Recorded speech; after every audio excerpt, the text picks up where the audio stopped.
ప్రియరక్షకుడైన యేసుక్రీస్తు నామంలో అనుదిన వాక్య ధ్యాన వీక్షకులకి ప్రేమపూర్వక వందనాలు. ఆదికాండంలో 23 అధ్యాయాలు ఇప్పటి వరకు మనం ధ్యానించుకున్నాం.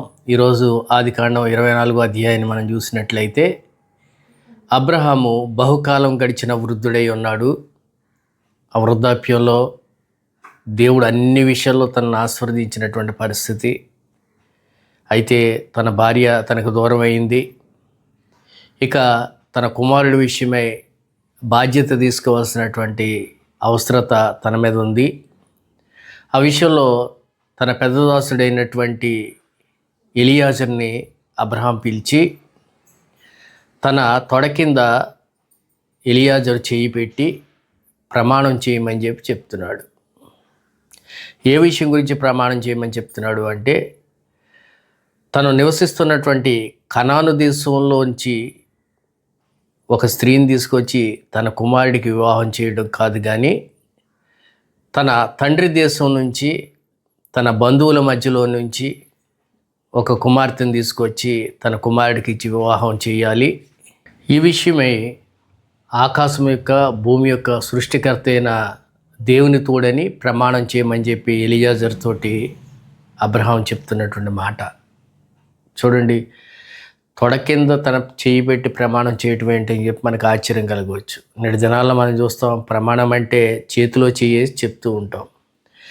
తొడ కింద చేయి పెట్టి ప్రమాణం చేయడం అంటే, తొడను కొట్టినటువంటి శబ్దం ఏ విధంగా అయితే వస్తుందో ఆ విధంగా శపథం చేస్తున్నట్లుగా ఆ పూర్వ దినాల్లో తొడ కింద చేయి పెట్టి ప్రమాణం చేసేవారు.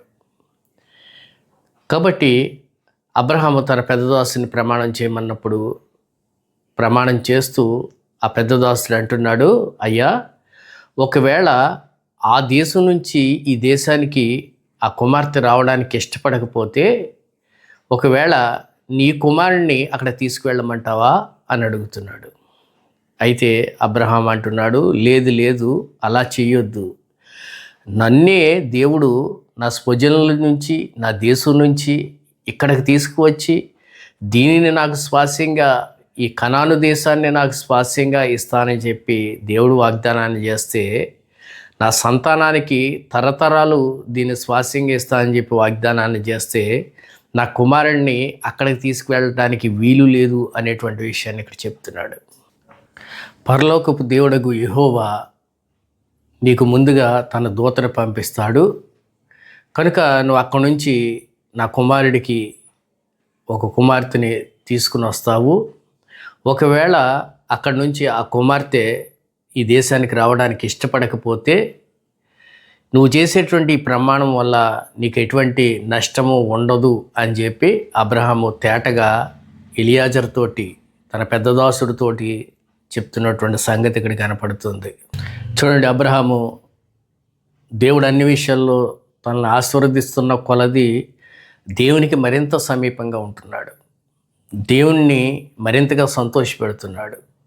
నేటి దినాల్లో మనం చూస్తూ ఉంటాం, దేవుని దగ్గరకు వచ్చి దేవుడిచ్చేటువంటి ఆశీర్వాదాలు తీసుకుని దేవుడి నామం మహిమపరచబడవలసినటువంటి సమయంలో మహిమపరచబడకుండా, లోకస్తుల్ని సంతోషపెట్టేలాగా, బంధువుల్ని సంతోషపెట్టేలాగా అనేక మంది తప్పుద్రోవలో వెళ్ళిపోతూ ఉంటారు.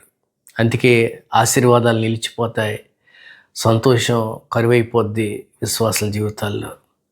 కానీ ఇక్కడ అబ్రహాంని దేవుడు ఎంత ఆశీర్వదిస్తూ ఉంటే అంత సమీపంగా, దేవుడికి దగ్గరగా సమీపంగా నివసిస్తున్నట్లుగా ఇక్కడ వాక్యాధారంగా మనకు కనపడుతుంది. చూడండి, తన కుమారుడి వివాహ విషయంలో ఎంత జాగ్రత్త తీసుకుంటున్నాడో, దేవునికి ఏది నచ్చుతుందో అదే చేయడానికి ఇష్టపడుతున్నాడు. తను నివాసం చేస్తున్నటువంటి ఆ ప్రజల మధ్యలో ఎవరో ఒకళ్ళని తీసుకొచ్చి, ఆస్తులు అంతస్తులు ఉన్నటువంటి వారిని తీసుకొచ్చి, లేకపోతే అందచందాలు ఉన్నటువంటి వాళ్ళని తీసుకువచ్చి తన కుమారుడికి వివాహం చేయొచ్చు. ఎందుకంటే ఆ దేశ ప్రజలందరూ కూడా అబ్రహాంని మహారాజులా చూస్తున్నారు. అటువంటిది తన కుమారుడికి వివాహం చేయటం పెద్ద కష్టమైన పని కాదు. అయినప్పటికీ అబ్రహాం అంటున్నాడు, లేదు, ఈ ప్రజల నుంచి కాదు నా కుమారుడికి వివాహం చేసేది, నా స్వజనుల నుంచే నా కుమారుడికి వివాహం చేస్తాను అంటున్నాడు.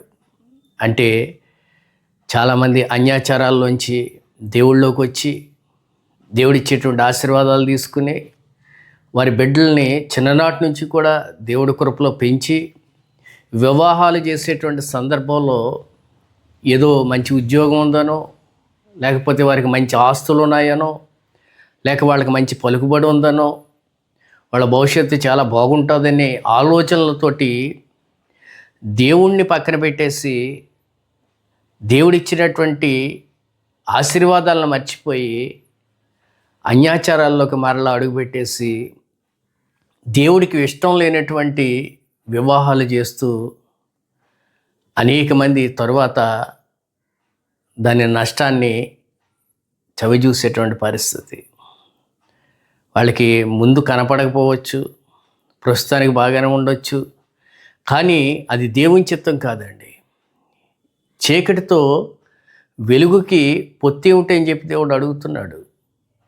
ఒకసారి చీకటి నుంచి మనం బయటకు వచ్చిన తర్వాత చీకటి సంబంధులతో మనకి పొత్తు ఉండకూడదు, చీకటి ఆలోచనలతో మనకి పొత్తు ఉండకూడదు, చీకటి కార్యాలతోటి మనకి సంబంధాలు ఉండకూడదు.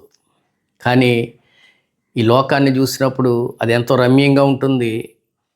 దాన్ని చూసి అలనాడు లోతు ఏ విధంగా అయితే మోసపోయాడో ఈ దినాల్లో అనేక మంది బిడ్డల వివాహ విషయాల్లో తప్పుద్రోవలో వెళ్ళిపోతున్నారు. వాళ్ళ తరువాత తరాలకి శాపాన్ని కొని తీసుకొస్తున్నారు. చూడండి, వారు దేవుడి క్రమంలో నడుస్తున్నారు, వారి బిడ్డలను కూడా దేవుడి క్రమంలో నడిచేటువంటి వారికి వివాహం చేస్తుంటే వారి తర్వాత తరాలు కూడా దేవుళ్ళో వర్ధిల్లేటువంటి భాగ్యం ఉంటుంది. వీళ్ళు ఎప్పుడైతే నులివెచ్చని స్థితిలో అన్యాచారాలు కలిగినటువంటి వారికి ఇచ్చి వివాహాలు చేస్తున్నారో వారి తర్వాత తరాలు తప్పనిసరిగా పాపంలో పడిపోతాయి. దేవుడు ఉగ్రతకి లోనవక తప్పదు అనేటువంటి సత్యాన్ని ఎవరైనా సరే గ్రహించుకోవాల్సిందే. ఏ ఒక్కరికి దేవుని దృష్టిలో అతీతులు కాదండి. కాబట్టి వివాహ విషయంలో చాలా జాగ్రత్తగా ఉండాలి. అందుకే వాక్యం కూడా అంటుంది కదా, వివాహం అన్ని విషయాల్లో కన్నా ఘనమైనది. మరి అన్ని విషయాల్లో కన్నా ఘనమైనది అని ఎందుకు దేవుడు రాయించారనేది ఒక్కసారి మనం ఆలోచించుకోగలగాలి. దాన్ని మన ఇష్టానుసారంగా చేయడానికి వీలు లేనిది, అది దేవుడు ఏర్పాటు చేసినది అనేటువంటి సత్యాన్ని మనం గ్రహించుకోవాలి. ఇక్కడ అబ్రహాము ఆ సత్యాన్ని ఎరిగి తన కుమారుడి విషయంలో ఆ జాగ్రత్త తీసుకుంటున్నాడు.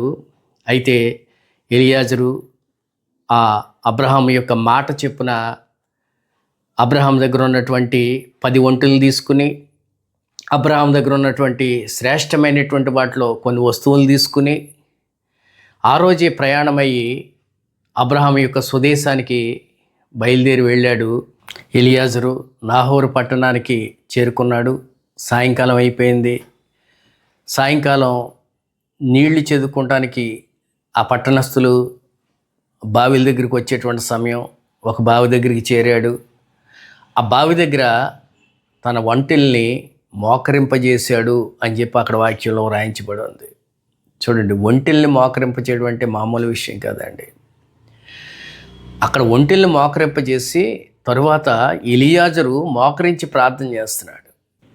నా యజమానుడైన అబ్రహాము దేవా, నేను ఈ నీళ్ల బావి దగ్గర ఉన్నాను. అనేక మంది పిల్లలు నీళ్లు చేదుకోవటానికి ఈ బావి దగ్గరికి వస్తున్నారు. నేను ఎవరినైతే దాహానికి నీళ్ళు అడుగుతానో వాళ్ళ కడవ వంచి నాకు దాహానికి నీళ్ళు ఇచ్చి, నీకే కాదు నీ ఒంటెలకు కూడా నేను నీళ్లు ఛేదిస్తాను అని చెప్పేటువంటి వారే నా సేవకుడైన ఇస్సాక్కి భార్య అగునట్లుగా చేయమని చెప్పి దేవుడికి ప్రార్థన చేస్తున్నాడు. ఈ కార్యం వెంటనే జరిగేటట్టు చేయమని చెప్పి విజ్ఞాపన చేస్తున్నాడు. ఈ విధంగా నువ్వు చేసినట్లయితే నా యజమాని మీద నువ్వు అనుగ్రహం చూపించినట్లు అని చెప్పి దేవుడితో చెప్తున్నాడు ఎలియాజరు. అతడు ప్రార్థన చేయటం చాలించక మునిపే, చూడండి వాక్యాలు ఎంత చక్కగా వ్రాయించబడ్డాదో. అంటే దైవ చిత్తానుసారంగా అబ్రహాం నడుస్తున్నాడు. దైవ చిత్తానుసారంగా తన పెద్ద దాసుడైనటువంటి ఎలియాజరు నడుస్తున్నాడు. దైవ చిత్తానుసారంగా ఎలియాజరు యొక్క ఒంటెలు కూడా నడుచుకుంటున్నాయి. అబ్రహాము సహోదరుడైన నాహోరు మిల్కాలు కనినటువంటి కుమారుడు. బెతియేలుకు పుట్టినటువంటి కుమార్తె కడవ చంకన పెట్టుకుని నీళ్ల కొరకు ఆ బావి దగ్గరికి వచ్చింది. ఆమె పేరు రెబ్కా. ఆమె మిక్కిలి చక్కనిది, వివాహం కానటువంటి కన్యక. ఆమె వచ్చి ఆ బావిలోనికి దిగి నీళ్లు తీసుకుని పైకి ఎక్కుతుంది. ఆమెను చూసినటువంటి ఎలియాజరు పరిగెత్తుకుని వెళ్ళి, అమ్మ దాహానికి కొన్ని నీళ్ళు ఇస్తావా అని చెప్పి అడిగినప్పుడు ఆమె చాలా చక్కగా వినయంగా, అయ్యో మంచినీళ్ళకి ఇబ్బంది ఉందండి, తాగండి అని చెప్పి కడవ దించి ఆ నీళ్లు అతనికి పోసినటువంటి సందర్భం అక్కడ కనపడుతుంది. చూడండి, ఆ దినాల్లో నేటి దినాల్లాగా మనం స్విచ్ చేస్తే భూమిలోంచి నీళ్లు పైకి వచ్చే సమయం కాదు. లేకపోతే కొన్ని సంవత్సరాల క్రితంలాగా చేదతో పైకి తోడడానికి వీలుపడేటువంటి పరిస్థితి కాదు. పూర్వదినాల్లో నీళ్లు తీసుకురావడం అంటే దిగుడు బావులుగా ఉండేవి. అవి అంటే కాలినడకన కిందకి నడుచుకుంటూ వెళ్ళి ఆ నీళ్లు తీసుకుని మరలా ఆ పైకి ఎక్కుతూ రావాలి. అది చాలా ప్రమాదకరమైనటువంటి పరిస్థితి, చాలా శ్రమతో కూడినటువంటి పరిస్థితి కూడా. ఆ నీళ్లు పైకి తీసుకురావడం అంటే సామాన్యమైనటువంటి విషయం కాదు. అంత శ్రమపడి తీసుకొచ్చినటువంటి ఆ నీళ్లు పైకి వచ్చిన తర్వాత ఎవరైనా నాకు కొంచెం దాహానికి నీళ్ళు ఇమ్మంటే వాళ్ళకి నీళ్ళు ఇచ్చిన తర్వాత మరలా దాన్ని నింపుకోవటానికి దిగి మరలా తెచ్చుకోవాల్సిందే. కానీ ఆమెలో ఎటువంటి అసహనం లేదు, ఇవ్వను అనేటువంటి స్వభావం లేదు. దాహంతో ఉన్నారంటే అయ్యో మంచినీళ్ళకి పెద్ద కష్టమేముందండి, తాగండి అని చెప్పి ప్రేమతోటి అతనికి ఆ నీళ్ళు ఇచ్చిన తర్వాత అతడు నీళ్లు తాగాడు. తాగడం అయిన తర్వాత ఆమె అంటుంది, మీరు చాలా దూరం నుంచి వచ్చినట్టున్నారు, మీ ఒంటెలు కూడా నేను నీళ్లు తీసుకొచ్చి పోస్తానని చెప్పి పరుగు పరుగున ఆ దిగుడు బావులోకి వెళ్ళి నీళ్లు చేది తీసుకొచ్చి ఆ ఒంటెలకు కూడా నీళ్లు పోసినట్లుగా అక్కడ వాక్యాధారంగా బయలుపరచబడుతుంది. చూడండి, 10 ఒంటెలు నీళ్లు తాగడం అంటే ఎన్ని లీటర్ల నీళ్లు అవి తాగుతాయో ఒకసారి ఆలోచించేయండి. ఎంత శ్రమపడి ఉంటుందో ఆ కుమార్తె ఒకసారి ఆలోచించేయండి.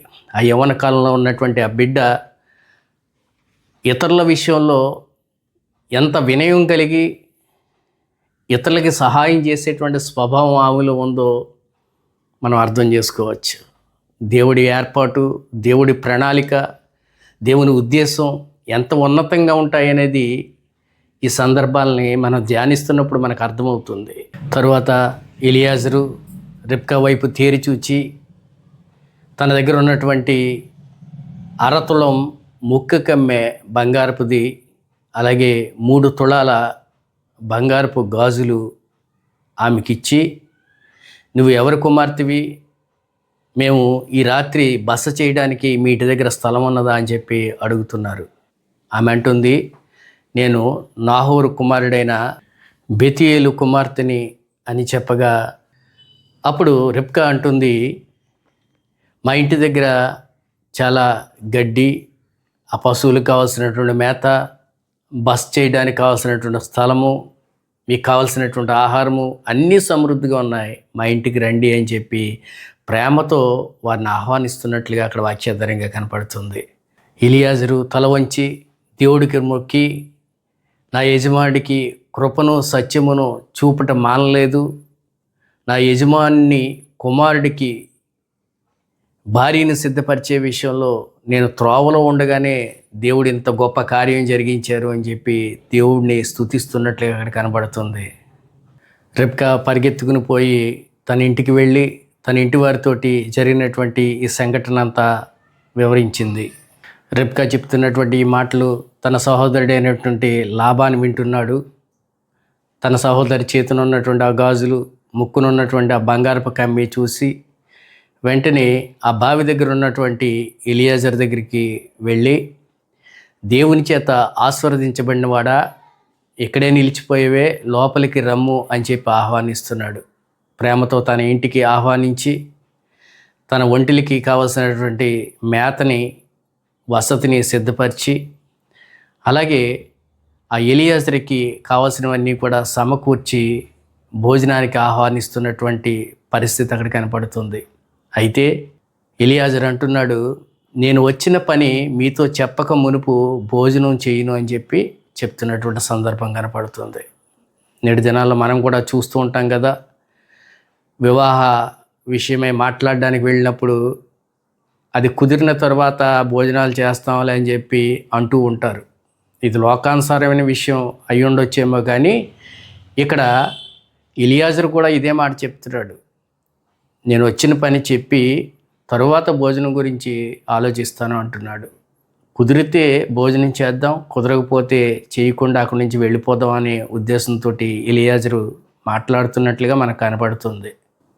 లాబాను చెప్పమని అడిగినప్పుడు ఎలియాజరు చెప్తున్నాడు, నా దాసుడు అబ్రహాము, అతని భార్య పేరు సారా, వృద్ధాప్యంలో ఆమె ఒక కుమారుని కన్నది అని మొదలుపెట్టి అబ్రహాము జీవితంలో దేవుడు చేసినటువంటి అనేకమైనటువంటి మేళ్ళు గురించి, దేవుడు ఏ విధంగా వారిని ఆశీర్వదించారో, దేవుడు ఆ దేశంలో వారిని ఎంతగా వృద్ధి పొందించారో అన్ని విషయాలు కూడా అక్కడ వివరించి చెప్తున్నాడు. అయితే అంత ఆశీర్వాదం చూసినటువంటి నా దాసుడు మరలా తన కుమారుడి వివాహ విషయంలో తన స్వదేశం నుంచే కుమార్తెను తీసుకొచ్చి వివాహం చేయాలి అన్నది దేవుని చిత్తమని చెప్పి నన్ను ఇక్కడికి పంపించారు. నన్ను పంపే ముందుగానే దేవుని దూత నాకు ముందుగా ఇక్కడికి వచ్చినట్లుగా ఆయన సెలవిచ్చారు. ఆ రీతిలోనే ఇక్కడ జరిగినటువంటి పరిణామాలన్నీ ఉన్నాయి అని చెప్పి ఎలియాజరు లాబానుతో చెప్తున్నటువంటి సందర్భం. దేవుడైతే నన్ను సరైన మార్గంలోనే నడిపించారు. కాబట్టి నీ సహోదరుని నా యజమానుడు కుమారుడికి ఇచ్చి వివాహం చేయడానికి మీకు ఇష్టమైతే సరే, ఇష్టం లేకపోయినా సరే, ఏ విషయమైనది నాతో చెప్పమని చెప్పి ఎలియాజరు అడుగుతున్నటువంటి పరిస్థితి. అప్పుడు రిబ్కా తండ్రి అయినటువంటి బెతుయేలు, సహోదరుని అయినటువంటి లాబాను ఇద్దరూ కూడా ఇది దేవుని కార్యం, ఇది మేము అవునని కానీ కాదని కానీ చెప్పడానికి సరిపోము, కాబట్టి రెబ్కాను తీసుకువెళ్ళి మీ యజమాని కుమారుడికి ఇచ్చి వివాహం చేయడానికి మాకు ఎటువంటి అభ్యంతరం లేదు అని చెప్తున్నటువంటి సందర్భం ఇది. వెంటనే ఎలియాజరు మోకరించి మరొకసారి దేవునికి కృతజ్ఞతాస్తుతులు చెల్లిస్తున్నాడు. దేవుడు ఎంత గొప్ప కార్యం చేస్తున్నాడని దేవుని ఎదుట సాగిల పడుతున్నట్లుగా అక్కడ వాక్యాధారంగా మనకు కనపడుతుంది. ఎలియాజరు తీసుకొచ్చినటువంటి వెండి బంగారాలు, విలువైనటువంటి వస్తువులు రెబ్కా తల్లికి అలాగే తన సహోదరుడికి ఇచ్చినట్లుగా తెలియజేయబడుతుంది. ఆ రాత్రి ఎలియాజరుతో వచ్చినటువంటి ఆ మనుషులు అక్కడ విశ్రాంతి తీసుకున్నారు. ఉదయాన్నే లేచిన తర్వాత ఎలియాజరు అంటున్నాడు, నేను మరి ప్రయాణమై తిరిగి వెళ్తాను. రెబ్కా తల్లిదండ్రులు సహోదరుడు రెబ్కాని పిలిచి ఈ మనుషునితో నువ్వు వెళ్ళేదావా అని చెప్పి అడుగుతున్నారు. రెబ్కా అంటుంది వెళ్తాను అని. అప్పుడు రెబ్కాని సాగనంపుతూ రెబ్కాతో పాటు తన పనివారిని, తన వస్తువుల్ని ఇచ్చి పంపిస్తూ తన సహోదరుడు అలాగే తన తండ్రి తల్లి రెబ్కాని దీవిస్తున్నారు. అమ్మా, నువ్వు 1000 మందికి తల్లివవుతావు, అలాగే అనేక రాజ్యాలకి మీ బిడ్డలు రాజులుగా ఉంటారు అని దీవించి రెబ్కాని అక్కడి నుంచి పంపిస్తున్నారు. రెబ్కా ప్రయాణమై తన పనివారితో ఆ ఒంటెలెక్కి కనాను దేశానికి బయలుదేరి వచ్చిన ఆ సందర్భంలో ఇస్సాకు సాయంకాలం సమయంలో పొలాలలో ధ్యానించుకోవటానికి వెళుతున్నటువంటి సందర్భంలో ఒంటెల మీద ఉన్నటువంటి రెబ్కా మనల్ని ఎదుర్కొనటానికి వస్తున్నటువంటి ఆ మనుషుడు ఎవరు అని చెప్పి ఎలియాజరుని అడిగినప్పుడు ఆ దాసుడు అంటున్నాడు, నా యజమానుడు అని చెప్తే వెంటనే రెబ్కా తన ముఖాన్ని చెంగుతో కప్పుకున్నట్లుగా అక్కడ వాక్యాధారంగా వ్రాయబడి ఉంది. ఇక్కడ మరో సంఘటన మనం గుర్తు చేసుకోవాలి.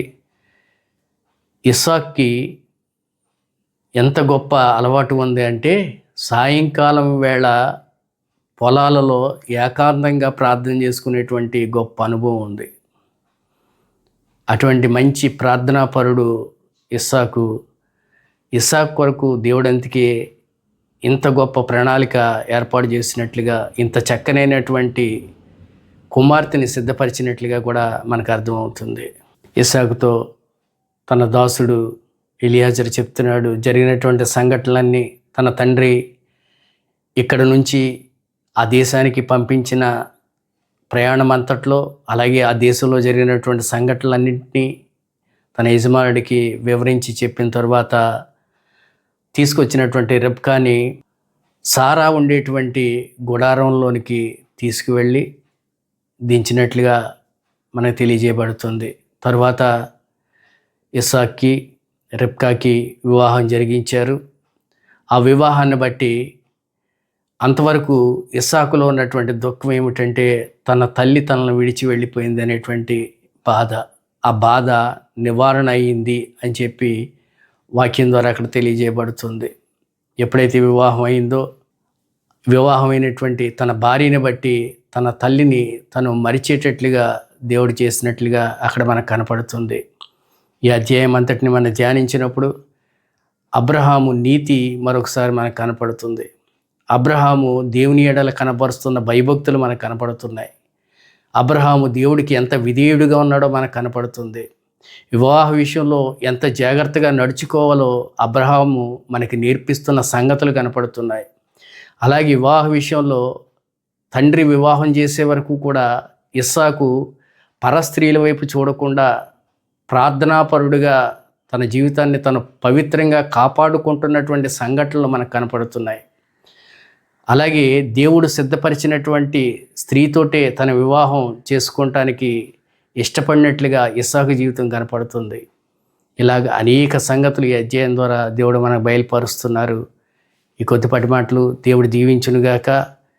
ఈ వాక్యాల్ని వింటున్నటువంటి వారు, చూస్తున్నటువంటి వారు, వారి కుటుంబాలు బహుగా దీవించబడునుగాక. ఆమెన్. చిన్న ప్రార్థన చేసుకుందాం. మహాపరిశుద్ధుడా, ప్రేమ కలిగిన దేవా, కృప కలిగిన తండ్రి, మీ పరిశుద్ధమైన పాదాలకు వేలాది స్తుతులు స్తోత్రాలనైనా మరొకసారి అబ్రహాం జీవితం ద్వారా, తన విధేయత ద్వారా, తన ఎడల మీకున్నటువంటి కృపను బట్టి, కనికరాన్ని బట్టి, మీరు చేస్తున్నటువంటి ఆశ్చర్య అద్భుతాలు మా ముందుంచినందుకు మీ స్తుతులు చెల్లించుకుంటున్నాం. అబ్రహాం మీకు ఎంత నమ్మకంగా ఉంటున్నాడో, ఎంత విధేయత కలిగి ఉంటున్నాడో అంతగా తన ఎడల మీ కృపా సత్యాల్ని మీరు కనబరుస్తున్నట్లుగా వాక్యం ద్వారా మాకు బయలుపరచబడింది. ప్రతి సత్యాన్ని మేము గ్రహించుకుని నడుచుకునేటువంటి జ్ఞానాన్ని మాకు అనుగ్రహించమని, పరిపూర్ణంగా మీ యందు భయభక్తులు మాకు దయచేయమని, మహిమ ఘనత ప్రభావాలు మీరే పొందుకొనమని పరిశుద్ధుడైన యేసుక్రీస్తు నామములో బ్రతిమాలి వేడుకుంటున్నాం తండ్రి. ఆమెన్.